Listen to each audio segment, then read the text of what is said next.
Olha aqui.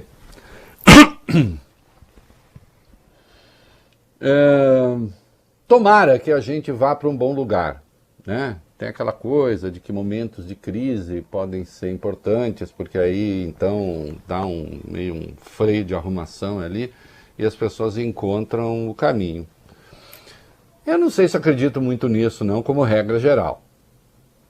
Aliás, eu não acredito. Viu, Bob Furui? Não acredito não. Países não fecham, países pioram, né? Porque país não é uma empresa. Fechou, foi a falência, acabou. Não tem mais. Uma loja da esquina. Um dia estava lá, no outro dia acabou. Não tem mais. País não fecha. Ele vai piorando. E nós temos coisas no Brasil que vão levando, vão contribuindo para que a gente vá piorando se não se tomam as medidas corretas. Especialmente porque um órgão importante de vigilância, que é a imprensa, parte dela está contaminada por um mau espírito, outra parcela faz uma defesa interessada de gente de má fé, e com o advento aí das modernas tecnologias, tem um monte de coisa que se mistura, que até parece imprensa, mas não é.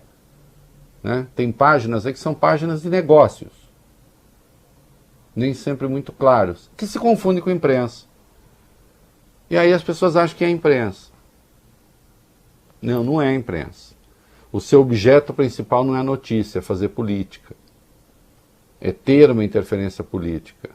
É disputar o poder, é auxiliar aqueles que disputam o poder. Isso não é imprensa. A imprensa tem de falar em nome de uma opinião pública neutra, embora a neutralidade absoluta na imprensa também não exista. Claro que não existe. Né? Eu tenho um texto escrito sobre isso faz 800 anos. Quando você... Olha aqui, nós, do conjunto de notícias que havia hoje, nós escolhemos algumas aqui.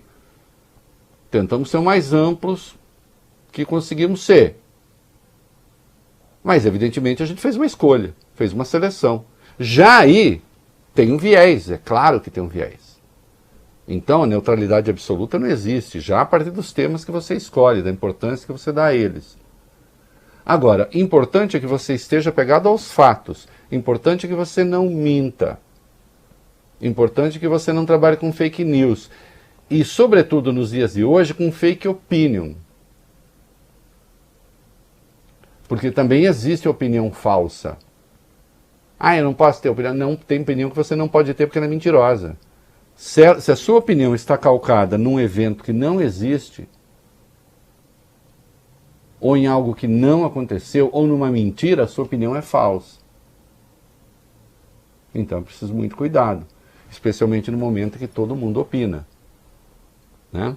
Na imprensa profissional, na internet e nesses sites que se confundem com imprensa. O fim de semana foi chacoalhado por uma decisão do ministro Marco Aurélio, decisão infeliz, a meu ver, incorreta, injustificada, ancorada numa lei que está correta, essencialmente correta, cuja redação, acho eu, precisa ser aprimorada para evitar, então, mal entendido e para evitar cercar as margens de erro para que não haja uma interpretação danosa para a sociedade. Né? Vamos lá. A Câmara votou um pacote anticrime no ano passado. Corretíssimo. Certo. Tinha ali algumas medidas dentro desse pacote anticrime. Uma nota. O presidente Jair Bolsonaro fez pouquíssimas coisas corretas no seu governo. Muito poucas, quase nenhuma. Uma das coisas corretas que ele fez foi ter dado uma banana para o seu então ministro da Justiça, Sérgio Moro,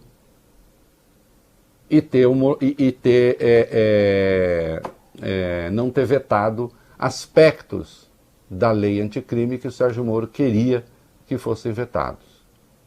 O pacote anticrime da Câmara é bom. O pacote anticrime que o Moro tinha era um horror. Chega a ser criminoso que setores da imprensa, que se querem profissionais, deem palanque para este senhor para criticar a proposta correta da Câmara como se ele tivesse uma proposta boa. Eu lembro que a proposta anticrime de Moro trazia excludente de licitude. Você quer um sinônimo para excludente de licitude? Eu dou. Autorização para o Estado matar preto e pobre sem ter de responder por isso. É isso que é excludente de licitude. Aliás, isso já acontece habitualmente no Brasil, sem ter uma lei que ampare esse tipo de coisa. Imagine com ela o que aconteceria. Então, um militante, a meu ver, isso é o que eu avalio dele, um militante de extrema-direita como Sérgio Moro, um reacionário delirante como Sérgio Moro, empenhado em construir a sua candidatura à presidência da República, se aproveita de uma decisão infeliz de um ministro do Supremo para fazer proselitismo e ganha não a chance de dar uma opinião que vai ser contestada, ganha um palanque. Um palanque, porque lhe deram um palanque. Porque ninguém contestou o que ele disse. Uma vez que ele está por aí, a candidatura dele à presidência naufragou, dificilmente ele vai conseguir recuperar, está tentando se colocar como advogado, até agora não conseguiu emprego, aí anuncia que talvez deixe o país, deixa vazar que talvez deixe o país, a mulher dele fica mandando mensagens ambíguas nas redes sociais, meio ressentida, ali citando o Renato Russo, mal citando o Renato Russo, coitado do Renato Russo se virando na cova. Tudo a propósito do quê? A Câmara, uma das leis que o pacote anticrime aprovou foi a Lei 13.964. Essa Lei 13.964 alterou 2 artigos do Código de Processo Penal. Isso está fazendo uma bagunça na imprensa gigantesca também. Jornalista não tem que ter medo de enfrentar ondas de opinião. Jornalista não tem que escrever para a rede social. Jornalista tem que escrever para os fatos. Aliás, amanhã o café da manhã da Folha comigo, deve ter mais gente, não sei como é que eles fazem a edição, mas eu certamente estou lá, né, no podcast da Folha, no café da manhã, tratando desses assuntos. Não perco. Vamos lá. A Lei 13.964 alterou 2 dispositivos do Código de Processo Penal, e isso não foi explicado em lugar nenhum, a não ser no meu blog. Sorry. É assim que é. E se alguém falar assim, não é, então me mostra que não é. Alterou o artigo 316 do Código de Processo Penal. Esse artigo 316 foi introduzido ali um parágrafo único. A cada 90 dias está lá o órgão emissor da decisão de prisão preventiva tem de rever essa posição. Rever quer dizer, tem que revisar, ou para manter, ou então para dizer que não precisa mais. Mas, de qualquer modo, tem de renovar o pedido de prisão preventiva, no caso é o Ministério Público, e a expedição da prisão preventiva, no caso é a Justiça. Está correto isso? Está corretíssimo isso. É claro que a Lava Jato não gostou, porque a Lava Jato costumava meter as pessoas na cadeia e deixá-las. A prisão preventiva virou no Brasil prisão perpétua. A pessoa ficava apodrecendo lá, até fazer a delação premiada. Qual delação premiada? A delação premiada que o Ministério Público quer ouvir. Isso ficou comprovado no caso do doleiro Dario Messer, ou não ficou? Ele acusou um procurador da República de receber mensalão. A acusação foi descartada liminarmente, ninguém decidiu investigar nada. Ele acusou empresários, inclusive de comunicação, de lidar com dólar, também se decidiu não investigar nada. No entanto, a gente sabe que tem uma lista que ele entregou, e essa lista, a seu tempo, será investigada. Então o Ministério Público investiga quem bem entende. E o Dario Messer fez a delação e ainda saiu com uma bolada de dinheiro. Assim como Orlando Diniz, o cara lá da FEComércio. E a prisão preventiva, então, é usada para deixar a pessoa no depósito. Te vira aí até você fazer a delação. É claro que eu não posso concordar com isso. Sabe por quê? Porque o cara, para sair da cadeia, ele vai fazer qualquer coisa. Eu estou pensando menos nele, que é um criminoso confesso, de qualquer modo, mas ainda assim tem direito ao devido processo legal. Mas eu penso naqueles que vão ser suas vítimas. Porque para sair da cadeia, ele vai fazer o que querem que ele faça. A delação premiada não pode ser assim, essa lei tem de mudar. Senão o Brasil vai continuar a ser governado por bandidos. Sim. Que vão dizer quem vive e quem morre na política. Acontece que este artigo 316 não protege só essa turma que pode ser pega pela Lava Jato. Meus queridos, em junho do ano passado, havia no Brasil 253.963 pessoas presas provisoriamente. Os pretos de tão pobres e pobres de tão pretos que ficam nos cárceres brasileiros, que são masmorras, em prisão provisória. Então se decreta a preventiva, o cara fica lá, ninguém revisa nada. Se ele tiver um advogado bom e tal, que garanta a revisão, o pedido de revisão, como tinha o André do rap, muito bem. Mas a esmagadora maioria não tem. E a Defensoria Pública não dá conta dessas pessoas. E elas vão ficando lá. Nós temos a terceira população carcerária do mundo.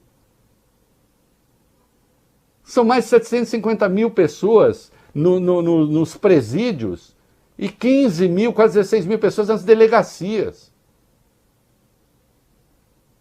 Essa é a base que forma o partido do crime. Você quer saber como o PCC se forma? É com isso. Entre outras coisas, eles garantem assistência aos familiares desses caras que estão lá dentro. Recrutam mão de obra lá dentro. O sujeito entra lá, às vezes, por tráfico de 4, 5 gramas de maconha, de não sei o que, sai de lá profissional do crime. Custa uma fortuna. É inadministrável. Olha aqui, as pessoas que estão presas hoje no Brasil, elas não têm o tratamento que se dispensa a gado hoje no Brasil. Porque o Brasil, grandes empresas como a JBS, como a BR Food, que chama, enfim, isso, BRF, né? É. Essas grandes empresas hoje têm abate humanitário, sabiam? Boi no Brasil é tratado com mais dignidade do que os presidiários. Bois que vão para o abate. Aliás, a gente deveria pedir abate humanitário. A lei do abate humanitário para os presos. Não para matar depois, claro, mas enquanto. Ou então a lei sanção, aquela que Bolsonaro assinou ali para cão e gato. Hã? Então, esse artigo 316 protege essas pessoas. É claro que o Sérgio Moro não está preocupado com isso. É claro que ele ataca a lei e diz eu fui contra. Ele não está preocupado mesmo com essas pessoas, ele já não estava, nem com aqueles que estavam fora da cadeia, ou não teria defendido excludente de ilicitude. E aí supostos humanistas e supostos jornalistas profissionais dão palanque para esse cara falar? Para ter uma chancezinha de tirar uma casquinha do Bolsonaro? Se a coisa que o Bolsonaro fez de certo foi ter sancionado o pacote anticrime. Não ter vetado isso que ele queria que vetasse. Porque, atenção, e isto não se está falando, a mesma lei 13.964 que mudou o artigo 316, mudou também o artigo 315. E o juiz, qualquer um que vá arbitrar o habeas corpus, inclusive o ministro do Supremo, ele tem ali um amplo leque de ações que tem de ser tomada, seja para dar o habeas corpus, seja para denegar o habeas corpus. Ele tem de justificar a sua decisão.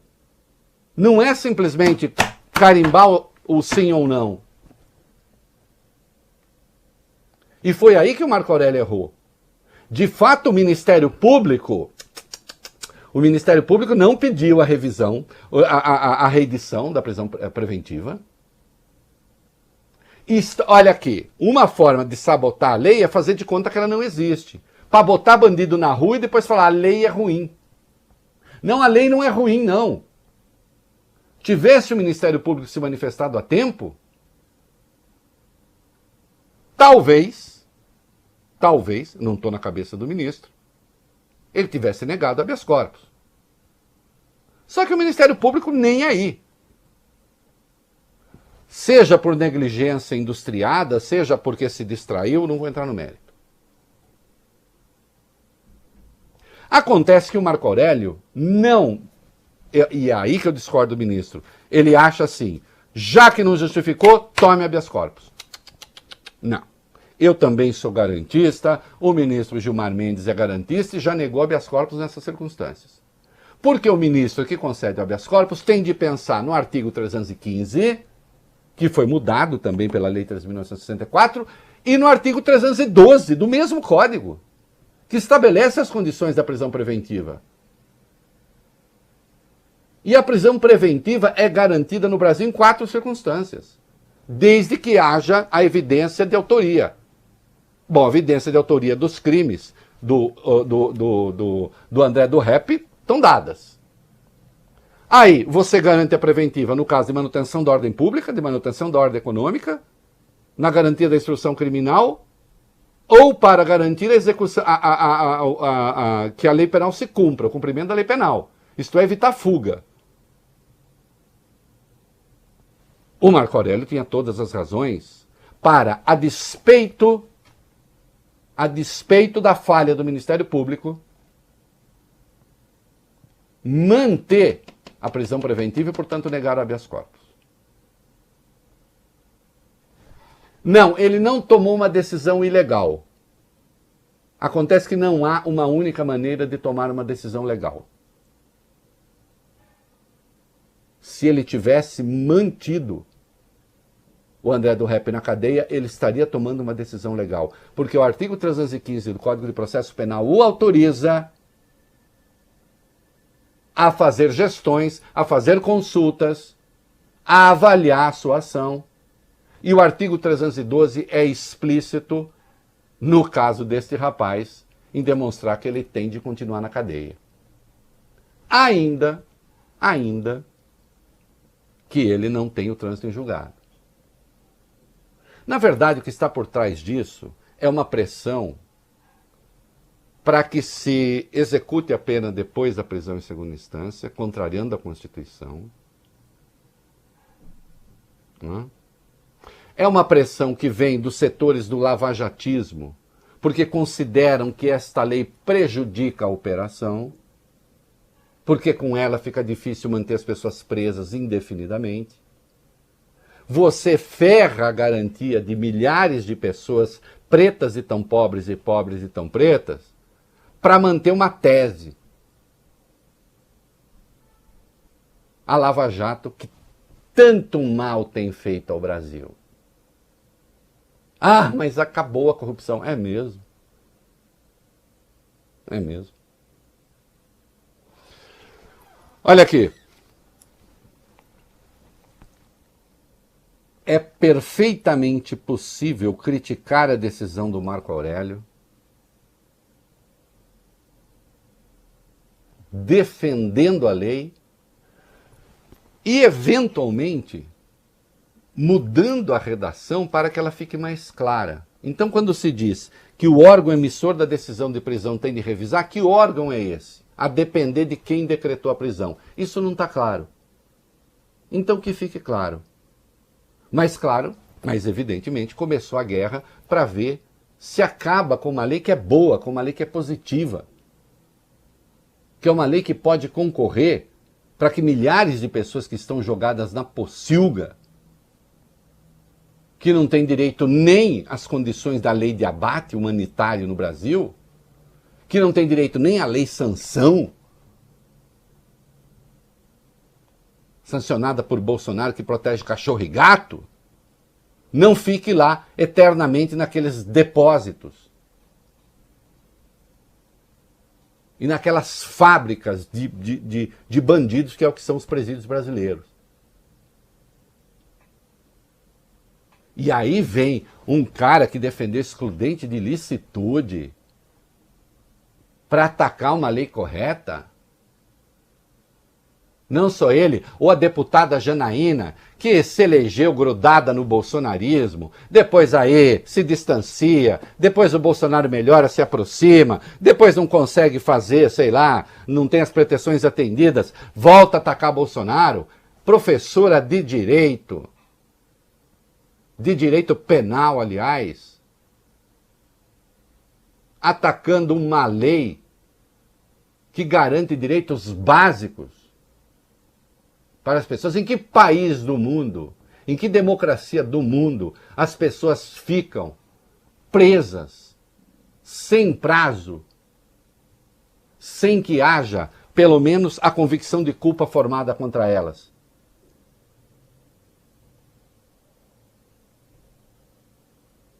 Mas, claro, ela também quer fazer uma demagogiazinha em cima do presidente, já que aí a extrema-direita está brigando, e aí também ataca. Não tem nada a ver com Bolsonaro isso. Nada a ver com Bolsonaro. Bolsonaro faz tanta coisa ruim no Brasil que chega a ser um despropósito que uma das poucas coisas boas que tenha feito, que foi não vetar essa lei, seja criticado, porque afinal de contas o Sérgio Moro quer. Quer o quê o Sérgio Moro? Quer o lugar do Bolsonaro. Quer ser ele o líder da extrema-direita. Não vai ser. Não vai ser. Desistam. Aliás, ele que tente arrumar um emprego logo. Como advogado, se alguém quiser. Se alguém quiser. Não é mesmo?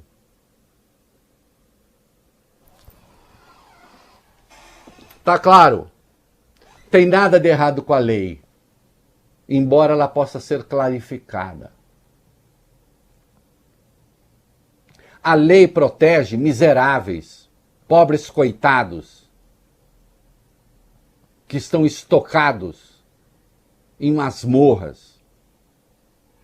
E eventualmente desagrada a Lava Jato, porque ela não pode continuar com pessoas presas até quando lhe dá na telha, até quando a pessoa faz a delação que ela quer ouvir.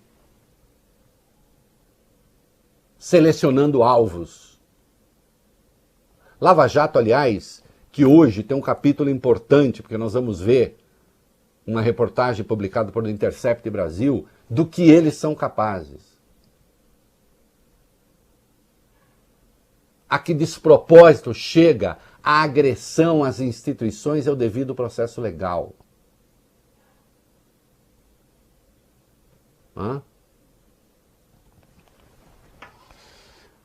E, finalmente, deixa eu falar uma coisa aqui.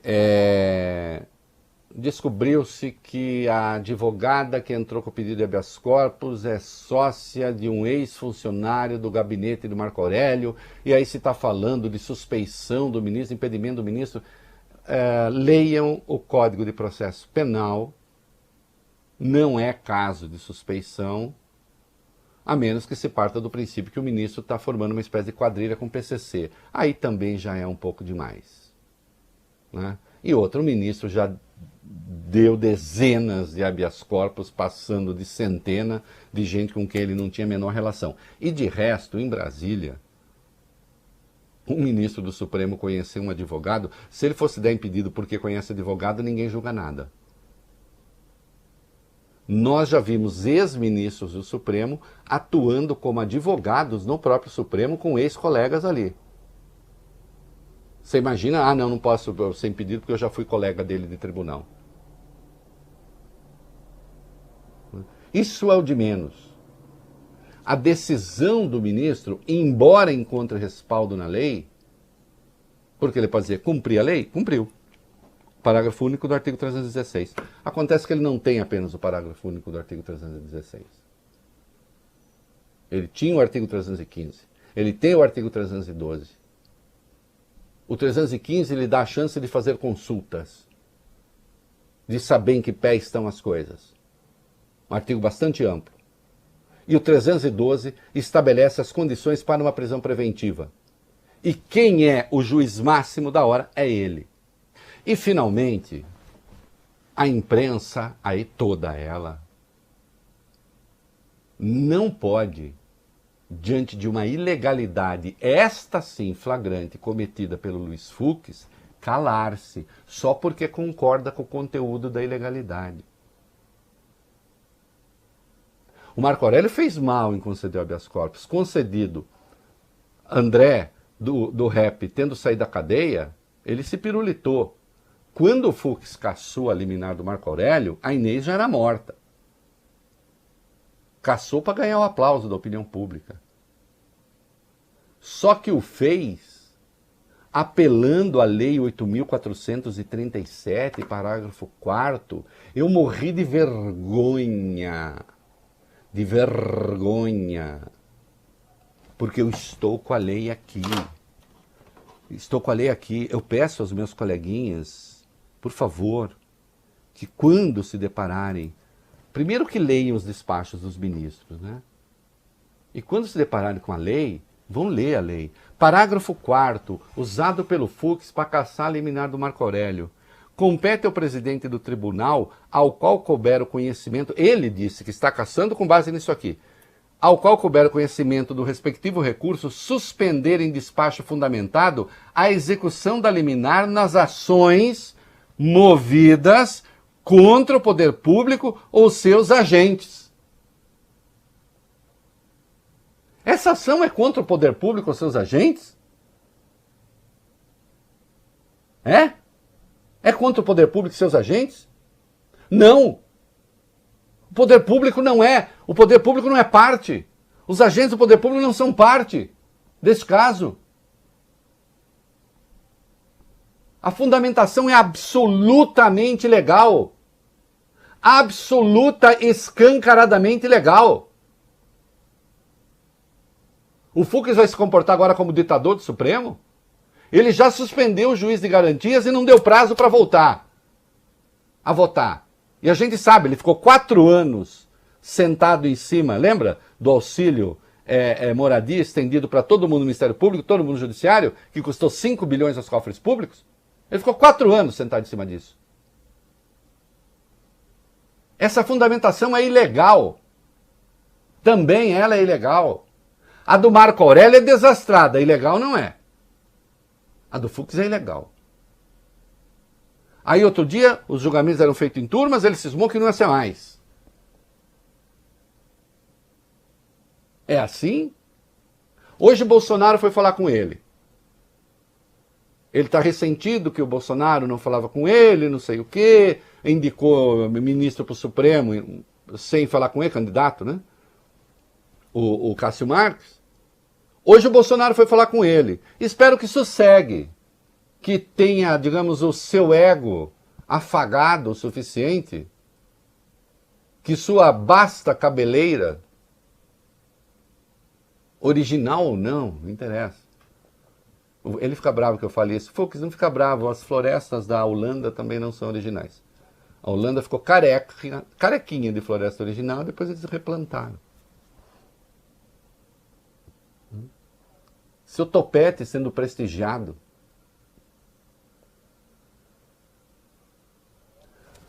O Supremo vai se reunir amanhã para tomar uma decisão. Eu espero que esta reunião seja harmoniosa, parem de dar mau exemplo para os brasileiros, que os ministros contenham suas fúrias e, ao tomar uma decisão, aproveitem para estabelecer condições até que o Congresso eventualmente modifique a lei, conservando o seu conteúdo dos 90 dias, mas especificando as condições para a concessão do habeas corpus. Porque isso é um avanço democrático, não pode recuar. Como é um avanço democrático o juiz de garantias, para evitar aquela vergonha que nós vimos na 13ª Vara Federal de Curitiba, que daqui a pouco vocês vão ver renovada de maneira escancarada.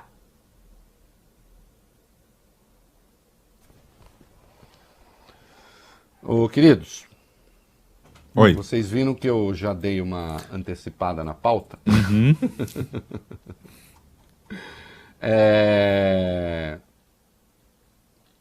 Tem uma turminha aí sim,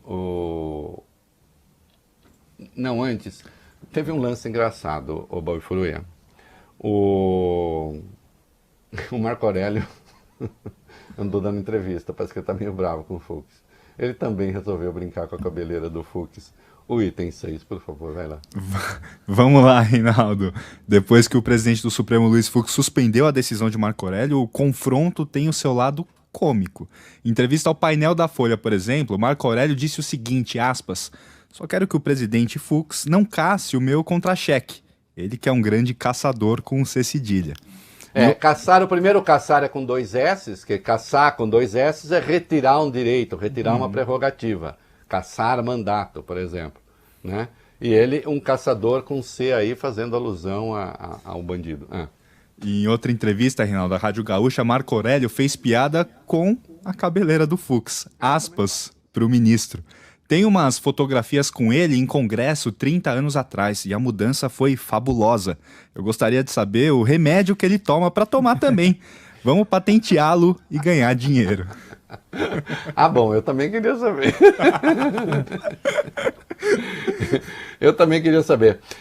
O Dória também manifestou seu descontentamento, apoiou o Fux. Cuidado, Dória. Cuidado. Não vá com tanta sede ao pote. A decisão do Fux foi ilegal. Vale a pena manter a ilegalidade, vale a pena ser ilegal para prender um bandido. Começa que o bandido não vai ser preso por causa da decisão do Fux, né? O bandido já fugiu. Né? Que passasse a decisão para a turma. E aí, Vólio Bene, para encerrar, a turminha do Bolsonaro. Bolsonaro, cuidado com a sua turma, hein? Cuidado com a sua turma. A turma do Bolsonaro agora quer apressar a votação da lei que permite a execução da pena depois de segunda instância. O Rodrigo Maia disse que não vai, mas eles têm outras pautas, inclusive. O Major Vitor Hugo, que foi um péssimo líder do governo na Câmara, um desastre absoluto, continua a ser um desastre absoluto. Né? O item 5 aí. O que o Vitor Hugo quer agora para fazer de conta que está atuando? Ele fez pressão sobre o presidente da Câmara, Rodrigo Maia, e escreveu o seguinte: prisão após condenação em segunda instância? Já! Essa é a solução para muitos dos nossos problemas. Isso. Impunidade que gera descrença na justiça. Fala aí, Rodrigo Maia, o que te impede de pautar esse tema e o do fim do foro privilegiado? E ainda escreveu mais, Reinaldo. Por que Rodrigo Maia não pauta o porte de armas, exploração econômica de terras indígenas, homeschooling, privatização da Eletrobras, excludente de licitude em garantia da lei e da ordem, MP do futebol, prisão após condenação em segunda instância, fim do foro privilegiado? O que você acha? Isso, olha, isso muda tudo. Isso muda tudo. Sobretudo a excludente de licitude. Né, Vitor Hugo? Ô, Vitor Hugo. Vitor Hugo. O Vitor Hugo, original, escreveu uma obra chamada Os Miseráveis. Momento cultural. Le Miserable. O nosso Vitor Hugo, sem dúvida nenhuma, pode escrever também um livro, chama O Miserável. Não sei se eu fui muito sutil.